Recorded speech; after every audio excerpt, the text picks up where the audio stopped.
હું DYSP Krunalsinh Parmar, SDPO Deesa incharge, police મહાનિરીક્ષક સરહદી રેન્જ શ્રી ચિરાગ કોરડિયા સાહેબ, શ્રી પ્રશાંત સુંદર સાહેબ પોલીસ અધિક્ષક બનાસકાંઠા, તેઓના માર્ગદર્શન હેઠળ અમારા police inspector VM Chaudhary, Deesa શહેર દક્ષિણ પોલીસ સ્ટેશન, તેઓનો સ્ટાફ જે છે તેઓ પેટ્રોલિંગમાં હતા અને તેઓને એક બાતમી મળેલી હતી કે એક શંકાસ્પદ વ્યક્તિ મોટરસાઇકલ લઈને ફરે છે. તો ડીસા પાટણ હાઈવેથી અંબિકા ચોક જવા તરફનો જે રસ્તો છે ત્યાં જે પોલીસ સ્ટાફ છે તેઓ વોચમાં અને હિતેશપુરી ઉર્ફે એક્શન બાબુપુરી જાતે ગૌસ્વામી આ જે વ્યક્તિ છે તે હોન્ડા કંપનીનું સાઇન મોડલનું જે બાઇક છે GJ09 CV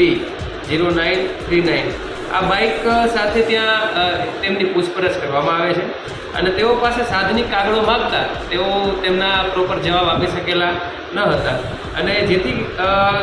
તે બાઇક ચોરીનું હોવાનું જાણવા મળેલ છે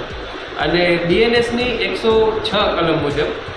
બાઇકને આપણે કબજે કરી અને કલમ 35(1) મુજબ જે આ આરોપી છે હિતેશ પુરી ઉર્ફે એક્શન